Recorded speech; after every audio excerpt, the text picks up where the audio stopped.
안녕하세요. 뉴스반장입니다.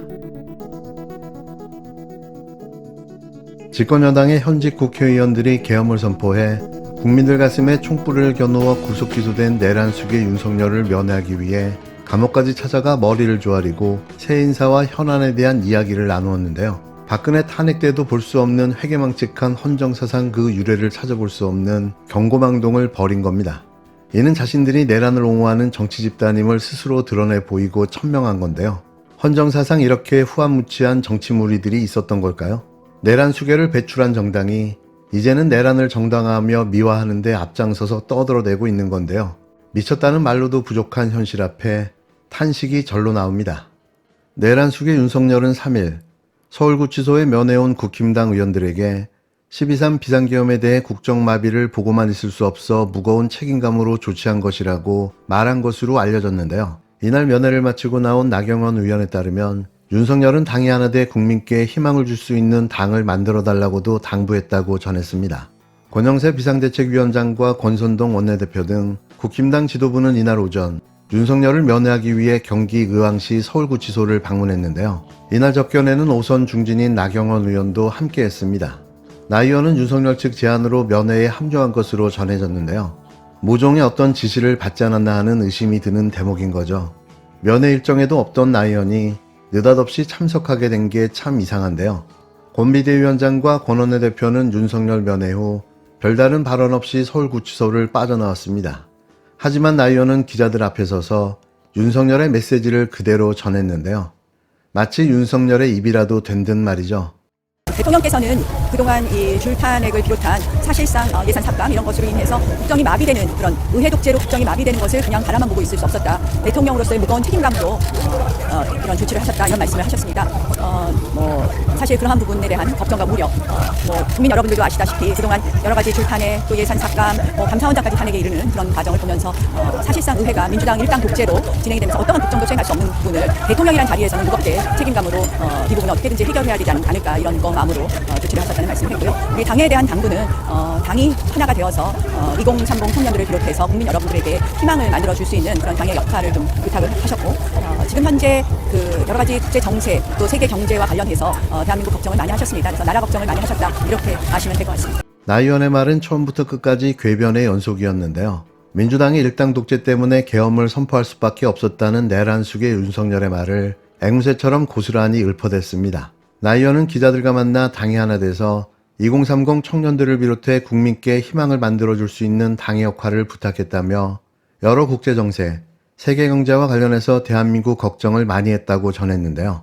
나 의원은 윤석열이 12.3 비상계엄 선포 사태와 관련해 사실상 의회가 민주당의 일당 독재가 되면서 어떤 국정도 수행할 수 없는 부분을 대통령이라는 자리에서 무거운 책임감으로 어떻게든 해결해야 하지 않았을까 하는 마음으로 이런 조치를 했다고 설명했습니다. 이는 자신의 마음에 안 든다고 계엄을 선포했다고 자백한 꼴인 거죠. 이게 대체 말이 되는 소리인가요? 이게 계엄 요건이 맞습니까? 이미 설 연휴 직후인 지난달 31일 정진석 대통령 비서실장 등 대통령실 참모들이 면회한 바가 있는데요. 윤석열은 계속해 옥중에서 자신의 극렬 지지자들을 선동하는 메시지를 끊임없이 내놓을 것으로 보입니다. 어쩌다가 나라가 이렇게 된 걸까요? 이게 회복되는데 과연 얼마나 걸릴지 걱정인데요. 옳고 그름조차 분간할 수 없는 이들의 망상 속 사고가 더 위험하게 느껴지는 건 저뿐만은 아닐 듯 싶습니다. 민주당은 벌써부터 헌재가 위헌 판단을 내릴 것이라고 주장하면서 최상목 권한대행이 임명을 지시할 경우 탄핵하겠다고 협박을 하고 있습니다. 마은혁 후보자는 미국이 광주 시민 2,000명을 학살했다고 주장했던 인민노련의 핵심 멤버로 활동하는 등 극단적인 이념 편향을 보여온 인물입니다. 마은혁 후보자까지 헌법재판관이 된다면 재판관 9명 가운데 4명이 우리법연구회 출신으로 채워지게 됩니다. 법원 내에 하나회라는 비판이 그냥 나온 것이 아닙니다. 지금 많은 국민들은 헌재가 민주당과 한편이 되어 대통령 탄핵을 밀어붙이는 것이 아닌가 하고 의심하고 있습니다. 탄핵 심판이 무리한 속도로 편파적으로 진행되면서 헌법 학자를 비롯한 각계의 우려와 비판도 줄을 잇고 있습니다. 그러고도 대통령 탄핵 인용이 어려워 보이자 억지로 자기 편을 한 명 더 얹으려는 것은 아니냐는 의혹까지 커지고 있습니다. 이를 입증이라도 하듯이 마은혁 후보자 임명에 대한 국회 권한쟁의 정무 심판도 부실과 졸속 속도적으로 일관해 왔습니다. 최 권한대행 측에 제대로 설명할 기회조차 주지 않더니 선고를 사흘 앞두고 그것도 오후에 설명 자료를 요구하면서 오늘 중 제출하라고 요구했답니다. 누가 봐도 지금 현재의 모습은 정상적이 아닙니다. 더욱이 국회 의결을 거치지 않은 국회 명의의 권한쟁의 청구 자체가 법과 판례에 맞지 않는다는 지적까지 나오고 있습니다. 헌법재판소는 심각한 절차적 오류까지 있는 이번 심판에 대해 각하 결정을 내리는 것이 마땅합니다. 이번에도 헌법재판소가 법에 의한 판단이 아닌 정치에 의한 판단을 한다면 스스로의 존립 기반을 무너뜨리는 결과가 될 것임을 분명히 밝혀둡니다. 국민의힘은 무너진 법치를 다시 세우기 위해 국민과 함께 모든 노력을 다하겠습니다. 이렇게 헌재를 흔들고 압박하더니만 결국 헌재가 오늘 선고하기로 한 최상목 대통령 권한대행의 마은혁 재판관 후보자 불임명 권한쟁의 심판 선고를 연기한다고 밝혔습니다. 오죽하면 이럴까 싶은데요. 내란당의 전략이 또 먹힌 겁니다. 헌법재판소는 최상목 대통령 권한대행이 마은혁 재판관 후보자 임명에 관한 헌재의 결정에 따르지 않을 경우 헌법과 법률을 어기는 것이라고 밝혔는데요. 최 대행이 예고하고 있는 헌재 결정 불복에 경고하고 나선 겁니다. 마은혁 헌법재판관 후보자에 대한 헌법소원과 권한쟁의 심판 등에 대한 인용 결정이 나왔는데도 최상목 권한대행이 불복하는 건 헌법과 법률을 위반한 것이라는 헌법재판소 입장이 나왔는데요. 천재현 헌재공보관은 헌재 결정이 강제적인 집행력이 없다는 것이지 따르지 않아도 된다는 취지가 아니라고 강조했습니다.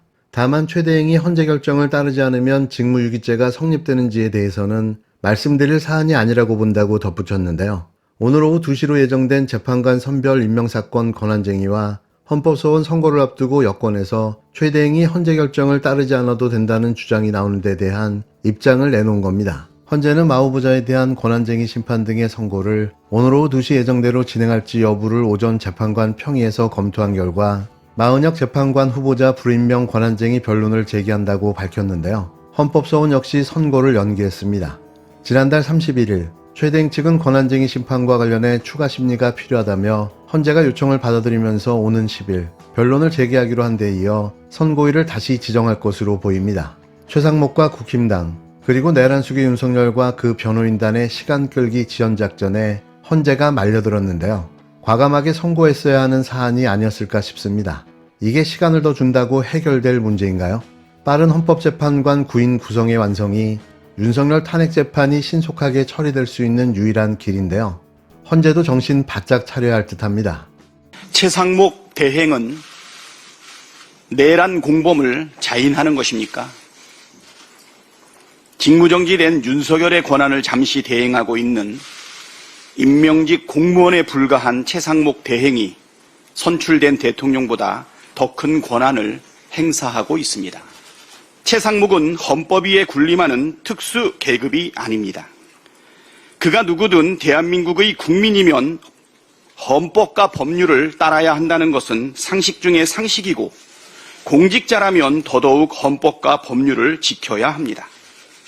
그럼에도 최상목 대행은 헌법과 법률을 지속해서 어기고 있습니다. 헌법상 의무인 국회 추천 몫인 헌법재판관 후보자 임명을 선택적으로 거부했고 법률상 의무인 내란 상설특검 후보 추천 의뢰를 하지 않았습니다. 이 행위만으로도 탄핵 사유입니다. 오늘 헌법 최종 해석 권한이 있는 헌법재판소가 마은혁 재판관 후보자 임명 거부와 관련한 권한쟁의 심판에 대해 판결을 내립니다. 헌법 취지에 비춰볼 때 마은혁 재판관 임명 거부는 위헌 결정을 내릴 가능성이 매우 높습니다.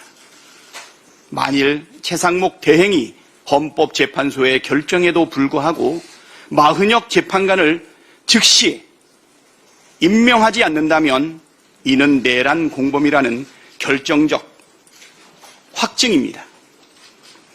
이번에도 책임을 다하지 않는다면 민주당은 비상한 결단을 택할 수밖에 없다는 점을 분명히 해둡니다.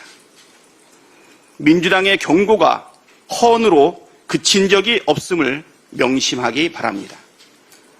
국민 여러분께서도 민주당의 불가피한 결단을 해량해 주실 것이라 믿습니다. 헌법과 민주주의를 파괴한 내란 공범을 선처할 이유가 없습니다. 바늘도둑이 소도둑되면 처벌은 더욱 커지게 마련입니다. 민주당은 최상목 대행이 과거 박근혜 국정농단 당시 직권남용 권리행사 방해 혐의로 고발된 사건을 잊지 않고 있습니다. 최상목 대행은 미르재단과 K스포츠재단에 수백억 대의 출연금 납입을 강요한 혐의를 받았으나 박영수 특검 및 윤석열 수사팀장의 자의적 기소권 행사로 기소당하지 않았습니다. 공범인 안종범이 처벌받았고 뇌물수수 혐의로 박근혜가 처벌받은 점을 고려하면 특검의 불기소는 이해하기 어려운 일입니다. 처벌받아야 할 사람을 처벌하지 않고 대통령실 경제수석과 경제부총리로 임명한 것은 최상목 대행과 내란숙의 윤석열이 긴밀한 유착관계이자 공범이라는 강력한 증거입니다. 최상목 대행의 범죄 혐의에 대한 공소시효는 여전히 남아 있습니다. 민주당은 최상목 대행이 헌법재판소 결정마저 따르지 않는다면 내란죄 공범으로 간주하고 내란죄 고발을 비롯해 필요한 조치를 취하겠습니다. 윤석열과의 유착 의혹이 있는 뇌물 혐의에 대한 법적 조치도 검토하겠습니다. 바늘도둑이 소도둑되면 더 큰 처벌을 피할 수 없다는 점을 명심하시고 국민과 민주당의 인내를 더 이상 시험하지 마시고 이 어려운 상황을 극복하기 위한 권한 대행의 역할을 충실하게 해주시기를 간곡히 부탁합니다. 내란숙의 대행의 역할을 즉시 중단하시고 어려움을 극복하는 데 총력을 다해 주시기를 다시 한번 간곡하게 부탁합니다.